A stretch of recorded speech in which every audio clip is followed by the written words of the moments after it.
Assalamualaikum warahmatullahi wabarakatuh. Jumpa kembali dengan saya Momon di channel Momon Pajak. Baik, Bapak Ibu sekalian, teman-teman pajak sekalian, kita pada hari ini kita akan belajar mengenai pemindah bukuan ya, atau biasa disingkat di pajak itu PBK. Bagaimana cara mengajukan PBK, formulirnya seperti apa, nanti kita lihat syarat-syaratnya juga seperti apa. Nah, jadi pada intinya, Pak Ibu dan teman-teman sekalian, bahwasanya PBK itu adalah ketika kita salah dalam melakukan pembayaran pajak. Baik salah karena NPWP, salah karena nilainya, salah karena masa pajak, tahun pajak, jenis pajak, itu kan semuanya harus betul ya untuk melakukan pembayaran pajak. Nah, memungkinkan ketika dalam melakukan pembuatan kode billing atau pembayaran itu ada kesalahan. Dan kita harus memindahkan yang salah tadi ke pembayaran yang seharusnya. Nah, bagaimana? Kita lihat syarat-syaratnya. Baik, bagi wajib pajak yang ingin melakukan PBK, sekarang sebenarnya sudah ada yang namanya EPBK ya. Mungkin nanti bisa disaksikan di video saya yang satu lagi, bahwasanya ada permohonan EPBK, ada permohonan PBK yang bisa diajukan melalui EPBK. Apa saja syarat-syaratnya juga bisa dilihat di sana. Nah, tetapi ada kondisi yang mungkin wajib pajak belum bisa memungkinkan untuk melakukan EPBK, ya artinya tetap bisa melakukan secara manual. Yang pertama bahwasanya ya harus melampirkan surat permohonan ya, nanti kita lihat surat permohonannya seperti apa. Jika wajib pajak orang pribadi ya boleh-boleh saja ditulis, tapi jika wajib pajak badan, formulirnya harus diketik ulang tuh, kemudian ada capnya, ada kop suratnya, kemudian juga ada cap perusahaan di bawahnya. Kemudian yang kedua yang tidak boleh dilupakan adalah bukti pembayaran. Jadi wajib pajak yang sudah melakukan pembayaran tuh wajib menyimpan bukti pembayarannya. Kalau hilang bagaimana, Pak?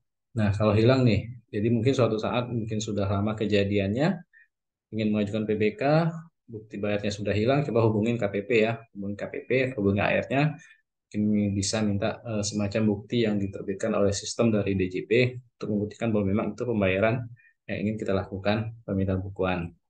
Kemudian yang ketiga adalah fotokopi KTP ya. Jadi fotokopi KTP wajib pajak pribadi. Jika badan ya artinya dilampirin juga dengan fotokopi KTP di rekturnya. Kemudian juga menambahkan nomor HP yang bisa dihubungin ya, karena mungkin ada kendala ketika dalam melakukan proses PBK. Kemudian yang kelima, jika PBK ke NPWP yang berbeda.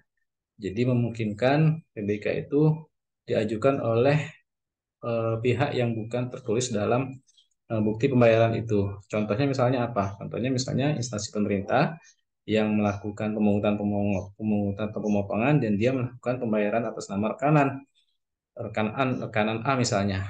Ternyata atas pembayaran itu salah, seharusnya itu untuk rekanan B.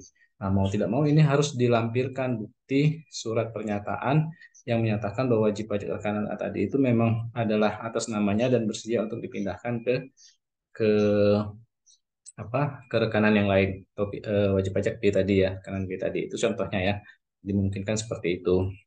Kalau misalnya normal saja dari NPWP-nya sama, hanya berbeda eh, kesalahan karena tahun pajak misalnya atau jenis pajak atau salah masa pajak ya cukup surat permohonan saja. Itu tidak dipilih dengan surat pernyataan ini.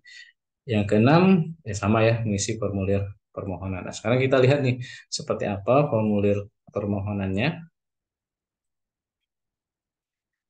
Jadi ini Bapak Ibu sekalian, mungkin Bapak Ibu teman-teman rekan pajak sekalian dapat melihat nih, ini contoh bakunya ya. Jadi kalau misalnya dalam pribadi tadi bisa diisi secara langsung, tapi bila dilakukan oleh wajib pajak badan ya harus dilampirkan dengan kop surat dan distempel. Nah, bagaimana petunjuk pengisiannya di sini nih sudah ada ya. Nanti saya lampirkan di deskripsi saya. Ada cara pengisiannya, ada nomor, lampirannya apa, kemudian yang bertangannya siapa, kemudian kode pembayaran detil pembayarannya seperti apa, yang salahnya dulu di sini diisi semua, kemudian dipindahkan kemana, alasannya apa, kemudian diisi dan ditandatangani. Nah, ini contoh formulirnya. Silakan Bapak Ibu bisa unduh di deskripsi ya. Nah, juga di sini ada semacam aturan tentang PBK, ya secara formalnya macam-macam lah, karena kesalahan dalam pengisian formulir, kemudian dalam pengisian data dan lain sebagainya. Ini pernyataan ini ya tidak perlu ya, tidak perlu dilampirkan. Cukup formulir tadi. Nah, yang penting mungkin karena tadi kalau misalnya ada kesalahan dalam nama ya, itu dilampirkan dengan surat pernyataan.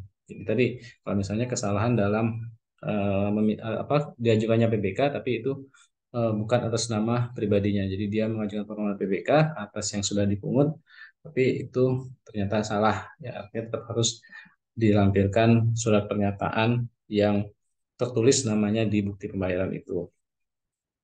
Ini contoh surat pernyataannya.